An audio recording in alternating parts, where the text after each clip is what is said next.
오늘 말씀의 제목은 경제입니다. 돈에 대해서 말씀을 드리겠습니다. 아마 우리 모두 삶을 살아가면서 가장 중요한 것이 무엇인가라고 이렇게 생각해 볼 때 자식도 중요하고 가정도 중요합니다. 그러나 삶을 이루어갈 때 가장 중요한 것 우리 돈이라고 인정할 수밖에 없습니다. 돈은 중요한 겁니다. 돈은 참으로 중요한 것이고 우리 삶을 또한 우리의 행복을 이끌어주는 하나의 중요한 요인이 되기도 합니다. 그런데 지금 우리가 이 돈으로 인해서 경제적 어려움을 우리가 당하고 있습니다. 세계가 불황에 빠지고 있다고 합니다. 그리고 인플레이션으로 지금 물가가 엄청나게 오르고 있습니다. 여러분 아마 기름을 넣어보시면 아실 텐데 보통 한 30-40불이면 충분히 넣었던 기름을 지금은 거의 60불, 좀 큰 차는 70불까지 들어갑니다. 거의 기름값이 2배 정도 뛴 것으로 우리가 그렇게 볼 수가 있습니다. 그리고 모기지도 올라갑니다. 크레딧 카드 비용도 올라가고 물가도 올라가고 그저 모든 것이 하늘로 홀홀 올라가고 있는데 우리 마음은 그저 바닥으로 떨어지고 있습니다. 우리가 이거 어떻게 살아야 되는가입니다. 우리가 이 어려운 경제, 이 인플레이션에서 어떻게 살아갈 것인가. 여러분 나름대로 다 생각하며 또 이렇게 계획을 짜실 것입니다. 그러나 우리는 하나님을 믿습니다. 그러기에 우리는 하나님을 통해서 우리가 이 상황을 어떻게 받아들여야 하는가입니다. 그런데 이 경제라는 것은 성경은 경제서적이 아닙니다. 성경은 경제서적도 아니고 또 예수님이 경제학도도 아니십니다.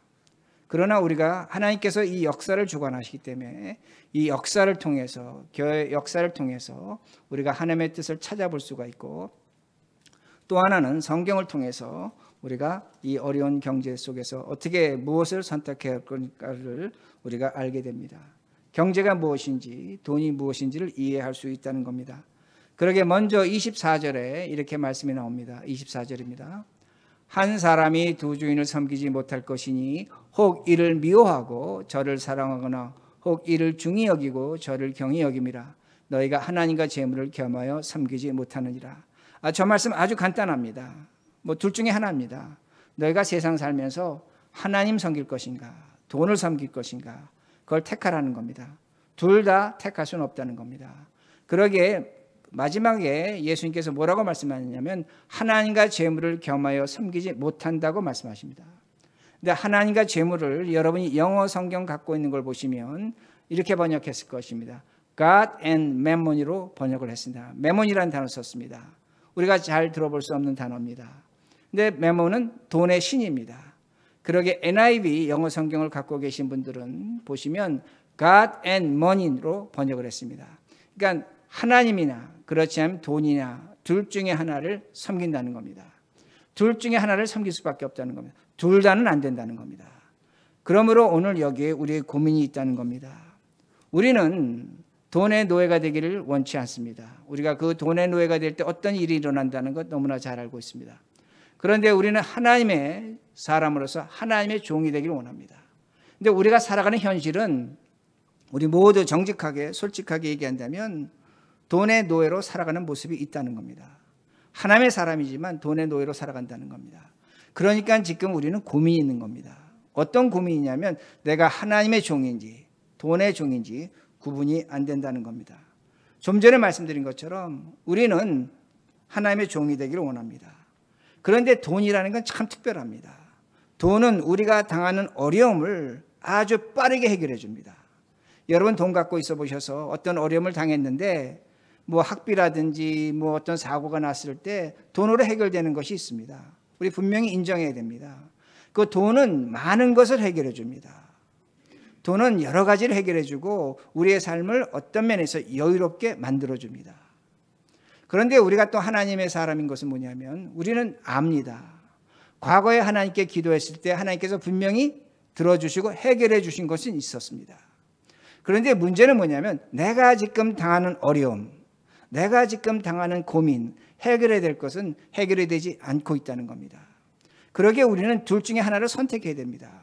돈이 있으면 해결되는데 하나님께 기도는 하고 있지만 돈이 없기 때문에 해결이 되지 않는다는 겁니다. 그럴 때 우리는 무엇을 선택합니까? 정직하게 얘기한다면 돈을 선택합니다. 왜? 문제를 해결해야 되니까. 그러니까 우리에게 어떤 마음이 있냐면 내가 정말로 하나님을 선택하는지 돈을 선택하는지 혼돈스럽다는 겁니다. 혼돈스럽다는 겁니다. 우리 마음은 그렇지 않은데 우리 상황은 그렇게 끌려가고 있다는 말씀이 됩니다. 그러기에 오늘 우리는 이걸 어떻게 포장하고 있는가 합니다. 오늘날 교회와 교인들은 이걸 아주 교묘하게 포장합니다. 어떻게 포장하냐면 하나님을 선택하는 것 같습니다. 그런데 그 내용을 뒤집어 보면 돈을 선택하는 겁니다. 그러니까 하나님 앞에서 우리가 하나님을 속이려고 합니다. 하나님 앞에서 돈을 선택하면서 하나님을 선택합니다. 그걸 제가 아주 쉽게 표현한다면 기복신앙입니다. 번영의 신앙입니다. 좀 더 제가 노골적으로 말씀드리면 삼박자 신앙입니다. 그건 돈 선택하는 겁니다. 그런데 하나님 선택하는 것처럼 그렇게 포장하고 있다는 겁니다. 제가 이렇게 말씀드리는 이유는 뭐냐면 우리가 돈 앞에서 한 인간으로서 목사로서 교인으로서 교회 장로로서 우리 모습이 어떻다는 것을 우리가 인정해야 된다는 겁니다. 우리 모습을 분명히 이해해야 된다는 겁니다. 제가 왜 이렇게 말씀드리냐면 교회 역사가 이걸 보여줍니다. 여러분 초대교회 교인들은 대부분 노예였습니다. 대부분 가난했습니다. 그러기에 그들의 삶은 비천했습니다. 그런데 그들에게 아주 중요한 그 초대교회를 지탱하는 말씀 한 구절이 있었는데 누가복음 11장 22절 23절의 말씀입니다. 그 말씀 뭐냐면 어떤 부자 청년이 예수님께 찾아와서 내가 주님을 따르겠습니다라고 하니까 예수님께서 그에게 그러면 너 나 따라오려면 네가 있는 거 팔아서 가난한 사람에게 주고 나를 쫓으라고 그렇게 말씀하셨습니다. 그때 그 청년이 근심하며 주님을 떠나갔다고 성경은 보여줍니다. 여러분 이 말씀이 초대교회 교인들의 중요한 신앙의 핵심이었습니다. 어떤 의미가 되냐면 초대교인들은 가난했습니다. 가난했기 때문에 서로 도울 수밖에 없었고 서로 사랑할 수밖에 없었습니다. 그러기에 그들은 가난이 구원의 조건으로 생각했습니다. 가난해야 구원받는다는 겁니다. 그러기에 초대교회 역사를 보면 의도적으로 가난하려고 했습니다. 의도적으로 가난하려고 했고 그 가난을 추구하면서 하나님 앞에 나갈 수 있는 길이 있다고 그들은 생각했습니다. 그러기에 그들은 성경을 보면서 무슨 말씀이 있습니까? 부자가 하늘나라 가는 것이 마치 낙타가 바늘구멍 가는 것처럼 어렵다.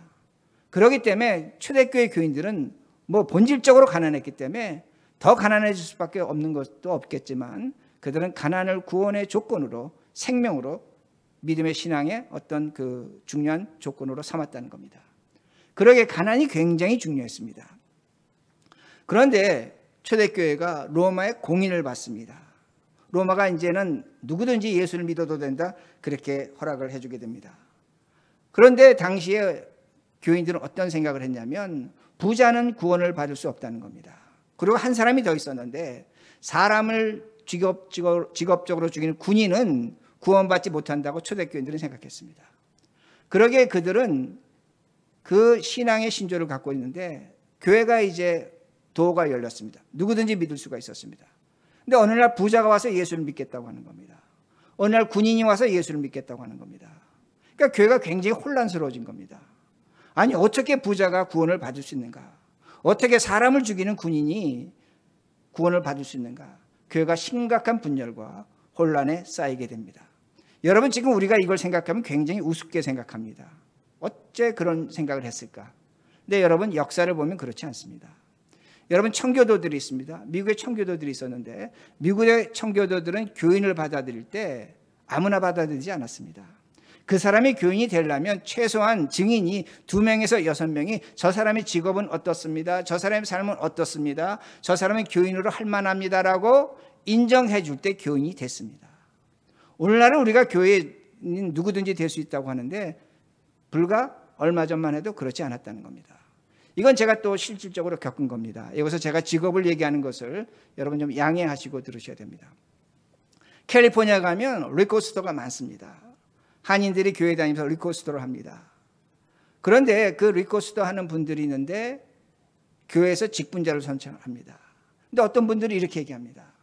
리코스토어 하는 분들은 교인은 될 수 있어도 교회 중요한 지책을 받지 못한다고 그렇게 말합니다. 왜? 리코를 팔기 때문에, 술을 팔기 때문에 한 사람의 영혼을 피폐시킬 수 있는 직업이기 때문에 안 된다는 겁니다. 그러니까 한 사람이 물었습니다. 그럼 어떤 사람이 교회 직분을 맡을 수 있습니까? 그러니까 세탁소 하는 분은 된다는 겁니다. 여러분 우습지만 이것이 현실입니다. 오늘날도 이런 일이 교회 안에 있다는 겁니다. 제가 왜 이렇게 말씀드리냐면 이런 문제가 있었다는 겁니다. 그런데 초대교회는 이걸 어떻게 해석하냐면 신학적으로 해석합니다. 어떻게 해석하냐면 가난한 자라고 할지라도 마음이 교만하면 구원을 받지 못한다는 겁니다. 그런데 부자라고 할지라도 군인이라고 할지라도 마음이 겸손하면 고넬료처럼 구원을 받을 수 있다고 그렇게 정하게 됩니다. 마찬가지입니다. 세탁소를 합니다. 세탁소를 하지만 마음이 교만하면 교회에 임직받지 못한다는 겁니다. 리코스토를 하지만 술을 팔지만 마음이 겸손하면 교회에 임직받을 수 있다는 겁니다. 여러분, 이런 식으로 우리가 성경을 해석하고 세상을 해석한다는 겁니다. 그런데 여기 아주 중요한 것이 나타납니다. 이렇게 성경적으로 해석했지만 가만히 생각해 보면 성경적이지 않은 것 같다는 겁니다. 왜냐하면 애매모호한 영역이 나타납니다. 우리는 어떻게 생각하냐면 예수 믿고 구원받는 것이 제일 우선이라고 생각합니다. 그건 누구든지 동의합니다. 그런데 동의하는데 분명히 십계명을 보면 사람을 죽이지 말라고 했는데 사람을 직업적으로 죽이는 군인이 예수 믿고 구원받는다는 겁니다. 여러분, 분명히 부자는 낙타가 바늘구멍 들어가는 것만큼 어렵다고 했는데 그 부자가 돈을 벌어서 여러 가지 방법으로 돈을 벌어서 부자가 됐는데 그가 구원받는다는 겁니다. 더 나아가서 제가 좀 전에 말씀드린 것처럼 리코스토를 합니다. 제가 그들이 직업을 절대로 비하하는 것 아닙니다. 그런데 그 술을 마신 사람들의 영혼이 피폐해집니다. 그건 분명합니다. 얼마 전까지만 해도 그런 일이 있었습니다. 그런데 그 사람들이 교회 직분을 받습니다. 자, 그러면 우리가 이 말씀 앞에서, 하나님 말씀 앞에서 우리가 성경을 해석해서 그렇게 모든 일을 결정했는데 아주 하나님 말씀이 애매모호해진다는 겁니다. 그러기에 우리는 어떤 생각을 하냐면 이것이 하나님의 뜻인지 하나님의 뜻이 아닌지를 혼란스럽게 살아갑니다.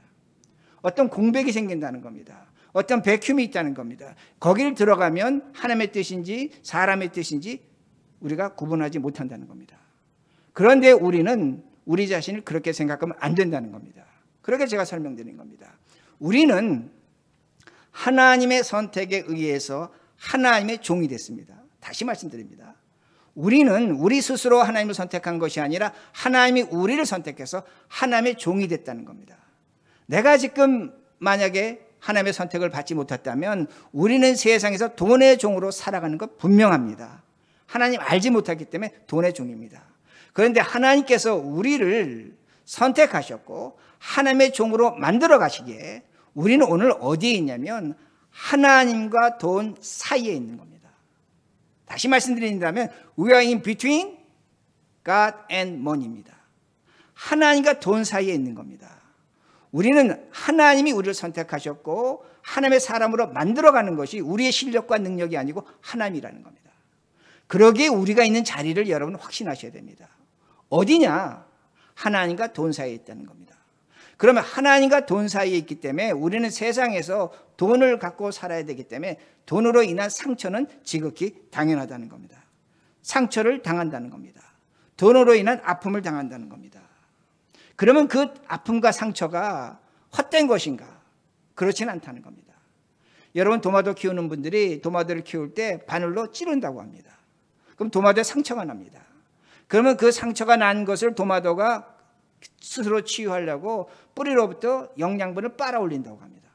그러면 그 도마가 맛있어집니다. 그리고 병충해에 견딘다고 합니다.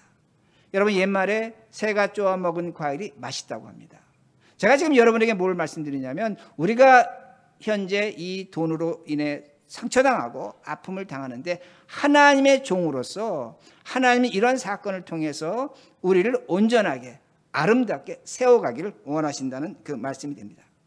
그러기에 오늘 우리가 살아가는 돈에 대해서 자본주의에 대해서 이해가 있어야 된다는 겁니다. 여러분, 성경에는 자본주의에 대해서 말하지 않습니다. 그러나 이것이 무엇인가를 우리가 이해해야 된다는 겁니다. 그래야만 우리는 하나님의 뜻을 찾습니다. 여러분, 어떤 사람들은 말하기를 자본주의는 사탄이 만들어낸 거다. 마귀가 만들어낸 거다. 돈이 지배하는 세상을 만들어냈다.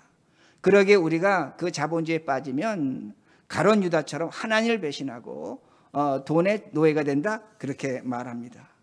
그런데 그거는 자본주의를 잘못 이해하는 겁니다. 여러분, 모든 역사는 하나님의 역사입니다. 이거 분명히 이해하셔야 됩니다. 인류가 갖고 있는 역사는 하나님의 역사입니다. 여러분, 자본주의를 이해하면 하나님을 이해합니다. 자, 왜 중요하냐면 오늘 우리가 경제로 살아가는데 돈이, 자본주의가 그만큼 중요하다는 겁니다. 우리가 잘 아는 것처럼 자본주의를 캐피탈리즘이라고 합니다. 캐피탈, 자본입니다. 거기에 이즘이 붙어서 자본주의라고 그렇게 말합니다. 근데 캐피탈 할 때 라틴어 캡투라는 단어를 쓰는데 CAPUT라는 단어를 쓰는데 그 단어는 머리라는 의미를 갖고 있습니다. 근데 그 단어는 어떤 의미를 갖고 있냐면 원금이라는 의미를 갖고 있습니다. 원금. 사람은 돈을 빌려주면 뭘 빌려준 거? 원금을 빌려주고 뭘 받습니까? 반드시 이자를 받습니다. 고리대금입니다. 그것을 캐피탈리즘이라고 합니다. 우리가 고리대금을 좋게 얘기해서 자본주의라고 하지만 그 말을 뒤집으면 고리대금입니다. 여러분, 자본주의는 고리대금에서 시작됐다는 걸 기억하셔야 됩니다. 그런데 성경을 보면, 구약 성경을 보면 유대인과 유대인, 이스라엘 백성과 이스라엘 백성은 돈을 빌려주면 이자를 받지 말라고 합니다. 근데 하나님은 이방인에게 돈을 빌려주면 이자를 받으라고 말씀하십니다. 그리고 신약 성경에 오면 이자 받는 얘기가 안 나옵니다. 안 나옵니다. 이자를 받으라는지 받지 말라는지 나오지 않습니다. 이건 지금 어떤 의미를 갖고 있냐면 구약과 신약의 시대에 오면서 돈의 제도가, 시스템이 변경하고 있다는 걸 알려주는 겁니다. 또 하나 중요한 것은 우리 기독교 역사의 가장 중요한 것 중에 하나가 십자군 운동이 됩니다. 십자군 운동이 10번에서 12번 있었는데 그 십자군 운동 이후에 중세에 어떤 계급이 생기냐면 상공인들이 생깁니다. 장사하는 사람들이 생깁니다.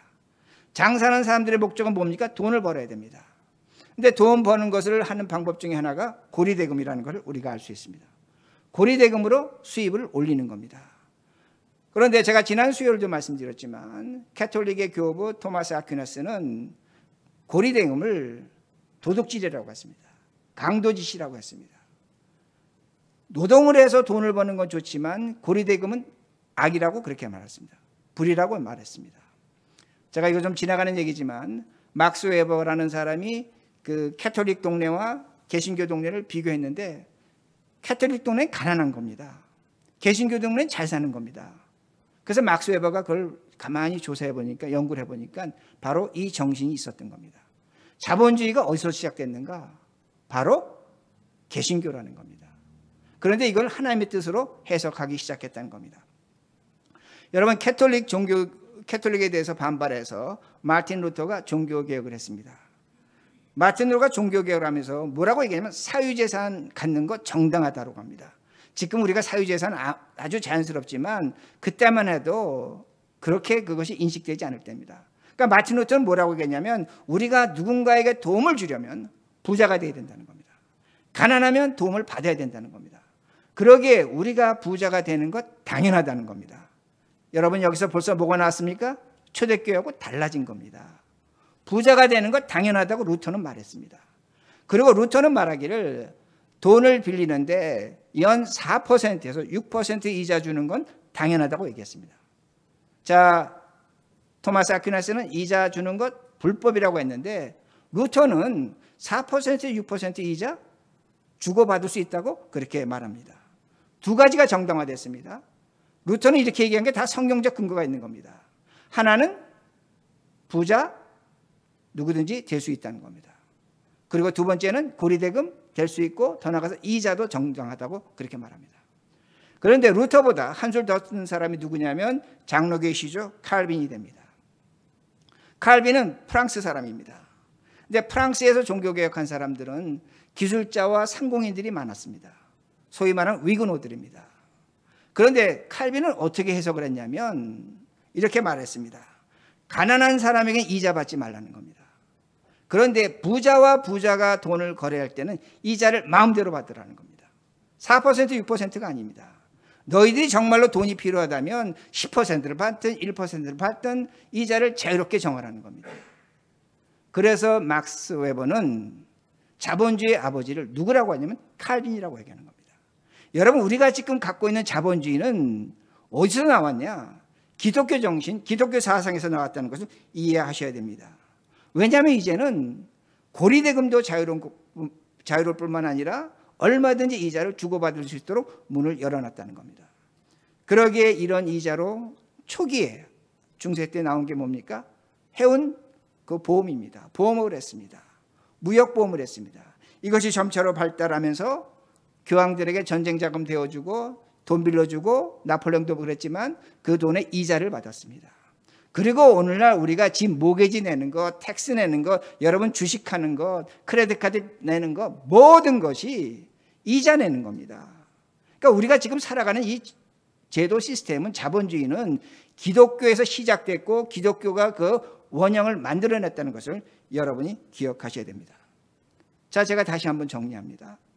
여러분, 초대교회 때는 군인이, 부자가 교인 되는 것이 어려웠습니다. 시간이 지나가면서 부자와 군인이 교인이 됐습니다. 마찬가지입니다. 고리대금 상상할 수가 없었습니다. 그런데 시간이 지나가면서 그 고리대금 합법화됐습니다. 이자 얼마든지 받을 수 있습니다. 여러분, 이걸 뭘 얘기하는가 합니다. 하나님의 말씀이 있는데 시간이 갈수록, 경제가 발달할수록 하나님의 말씀의 그 영역이 애매모호해지는 겁니다. 어떤 공백이 생기는 겁니다. 우리가 이걸 이렇게 해석해야 되나 저렇게 해석해야 될 수밖에 없는 그런 일들이 생긴다는 말씀이 됩니다. 그런데 문제는 뭐냐면 이 자본주의가 다양한 형태로 발전하게 됩니다. 여러분, 19세기, 20세기 초반의 역사를 보면 이 자본주의가 극도로 발달했습니다. 빈부차이가 났습니다. 빈부차이로 인해서 사회적 갈등이 나타났고, 우리가 그 산업혁명 때 그 노동, 어린아이들과 여자들이 어떤 노동했다는 것을 우리가 알 수 있습니다. 그리고 이 자본주의로 인해서 뭐가 발달했습니까? 뭐가 나타났습니까? 민주주의가 나타난 겁니다. 여러분, 지금 우리가 민주주의를 갖고 있는데 이 민주주의가 하늘에서 뚝 떨어진 것이 아닙니다. 자본주의로 인해서 생겨난 것이라는 것을 기억하셔야 됩니다.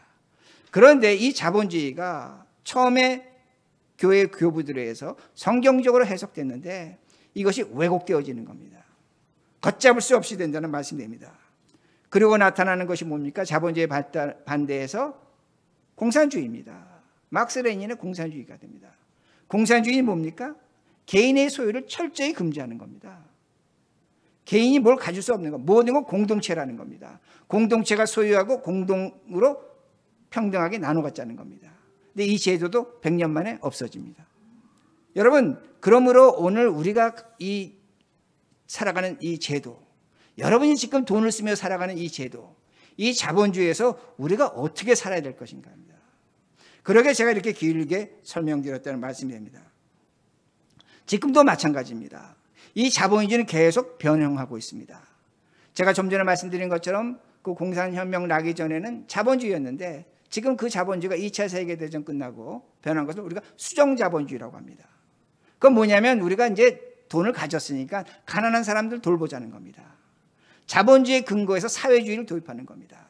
가난한 사람들에게 최저임금을 주고 집을 주고 어떤 직업을 보장하고 보험을 주고 더 나가서 그들의 삶을 최대한으로 최소한으로 어떤 걸 유지시킬 수 있는 사회보장제도를 말합니다. 그런데 이거 어떤 결과를 만들어냈습니까? 그거에 반대하는 사람이 있습니다. 극단적 자본주의를 주장하는 사람들은 자신의 경제적 활동을 제한한다는 겁니다. 자신의 것을 많이 빼앗아 간다고 말합니다. 유럽은 여러분 많이 빼앗깁니다. 세금이 30% 40%입니다.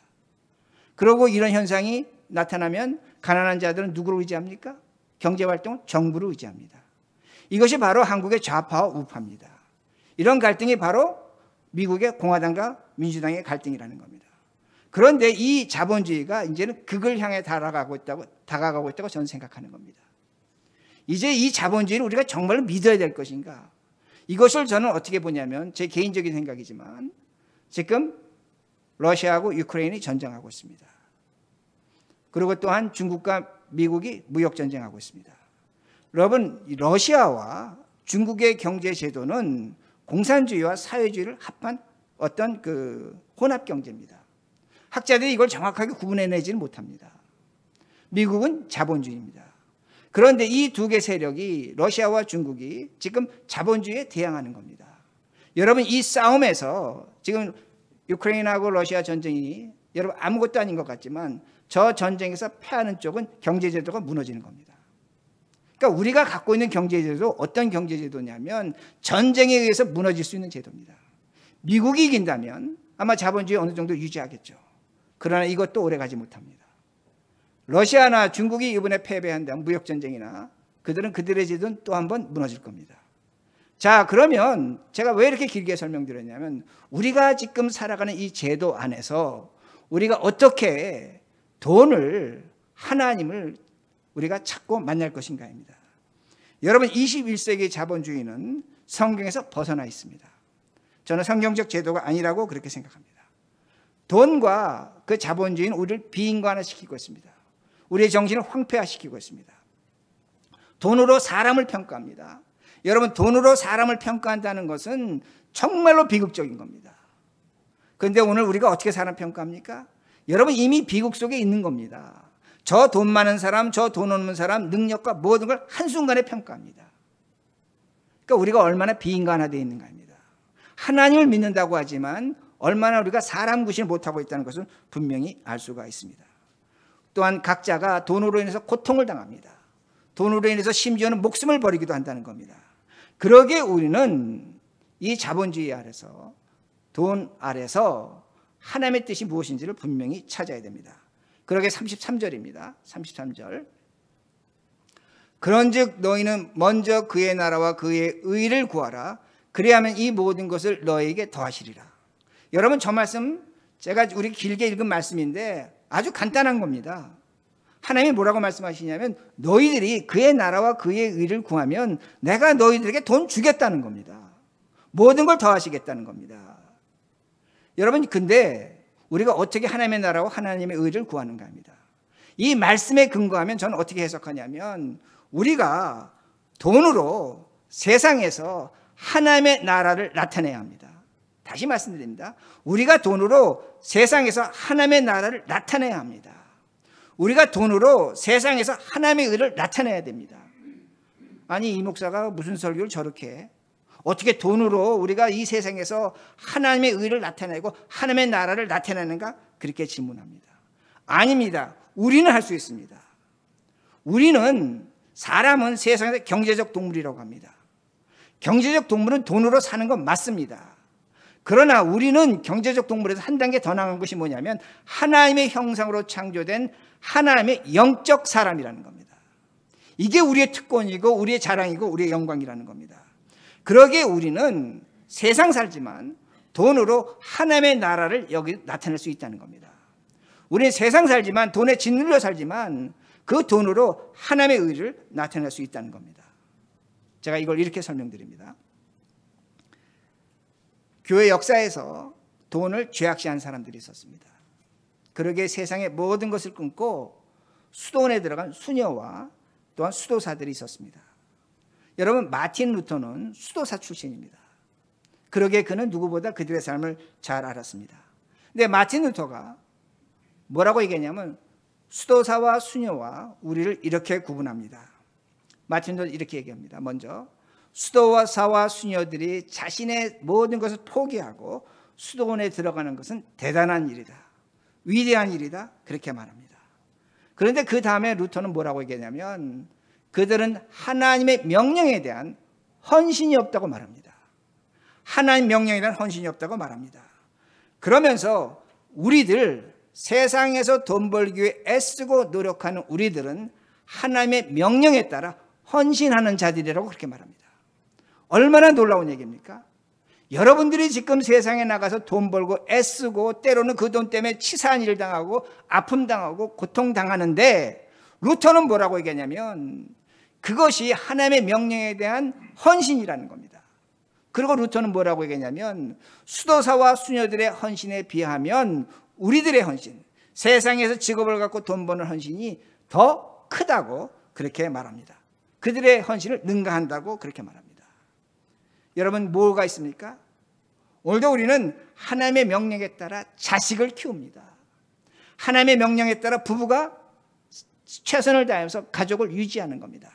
하나님의 명령에 따라 내가 좀 벌은 것을 이웃을 위해서 나누려고 노력하고 애쓰고 있다는 겁니다. 이걸 루터는 뭐라고 얘기하냐면 하나님의 명령에 대한 헌신이라고 말합니다. 그런데 루터가 그 다음에 중요하게 말하는 것이 뭐냐면 너무나 중요한 건데 우리가 그렇게 살아가는 것을 하나님이 기뻐하시고 우리가 세상에서 돈 벌고 수고하고 애쓰고 살아가는 그 모습이 하늘나라에서 하늘의 일을 한다고 그렇게 정의합니다. 아멘. 그러니까 여러분들이 지금 돈 벌기 위해서 애쓰고 수고하는데 그것이 때로는 고통스럽고 때로는 치사하고 때로는 때려치고 싶고 때로는 정말로 이 돈 때문에 못 살겠다고 하지만 세상에서 우리가 가족을 지키고 생계를 유지하고 다른 사람을 지키기 위해서 우리가 그 돈을 번다면 그건 하나님이 기뻐하시는 헌신이고 그 일이 하늘나라에서 하늘의 일을 한다고 루터는 말하고 있는 겁니다. 그러기에 루터가 뭐라고 얘기하는 겁니까? 내가 지금 세상에서 갖고 있는 직업이 루터는 말하는 겁니다. vocation이라는 겁니다. calling from God, 하나님이 주신 사명이라는 겁니다. 여러분이 집에서 빨래를 하든 밥을 하든 그것은 하늘에서 밥하고 빨래하는 것이라고 루터는 얘기하는 겁니다. 오늘 우리가 직업에서 직장 가서 상사로부터 프레셔 받고 어떨 땐 정말로 사표 던지고 때려치고 싶고 때로는 내가 일하는 데 찾아와서 옆에서 마다하는 사람이 있고 때로는 조롱하는 사람이 있지만 그걸 내가 내 가족과 내 생계와 내 삶을 유지하는 방법으로 견디며 일한다면 루터는 말하는 겁니다. 그것이 하늘의 일이라고 분명히 이야기합니다. 하나님이 주신 소명과 사명이라고 그렇게 얘기하는 겁니다. 그러기에 우리가 이런 자리에 있는 겁니다. 세상 사람들은 이런 자리에 있지 않습니다. 우리는 하나님을 믿기에 오늘 힘들고 지치고 피곤하고 눕고 싶고 쉬고 싶지만 내 가족과 나의 생계를 유지하는 것이 얼마나 귀하다는 것을 분명히 아셔야 합니다. 그러기에 예수님께서 말씀하시는 겁니다. 들에 핀 백합화를 보라는 겁니다. 하늘의 새를 보라는 겁니다. 그 들의 풀을 보라는 겁니다. 저것들도 하나님이 입히시고 먹이시고 키우시는데 너는 무엇을 걱정하느냐입니다. 무엇을 얘기하는 겁니까? 하나님은 말씀하시는 겁니다. 백합화와 들의 풀과 그리고 공중에 나는 새가 뭘 했습니까? 그러나 하나님이 하신다는 겁니다. 우리가 오늘 우리의 삶을 최선을 다해서 그 돈 버는 것 때문에 고통스럽고 어렵게 살아가지만 하나님 말씀하시는 너가 너의 삶을 이 땅에서 하나님의 의를 나타낸다면 하나님의 나라를 나타낸다면 나는 네가 얻을 수 없는 것 이상의 것을 주시겠다고 분명히 말씀하시는 겁니다. 그러게 34절에 뭐라고 말씀하십니까? 염려하지 말라는 겁니다. 너 나를 믿으라는 겁니다. 네가 오늘 갖고 있는 너의 직업에 대해서 하나님이 주신 것으로 믿는다면 최선을 다해 산다면 너는 염려할 거 없다는 겁니다. 오늘 염려, 내가 내일은 책임진다고 말씀하시는 겁니다. 그러게 말씀 마칩니다. 우리가 이 자본주의에서 어떻게 살 것인가? 이 자본주의에서 사는 것 간단합니다. 하나님이 우리를 선택하셨습니다. 그리고 하나님은 우리를 하나님의 종으로 만들어 가십니다. 우리는 비록 돈에 의해서 상처받고 아픔 당하지만 오늘도 우리가 최선을 다해서 내가 갖고 있는 직업에서 돈을 버는 것에서 하나님이 영광 받으시기 원합니다. 여러분의 일이 땅의 일이 아니라 하늘의 일이요 천국의 일됨을 확신하시는 우리 모두가 되기를 간절히 바랍니다.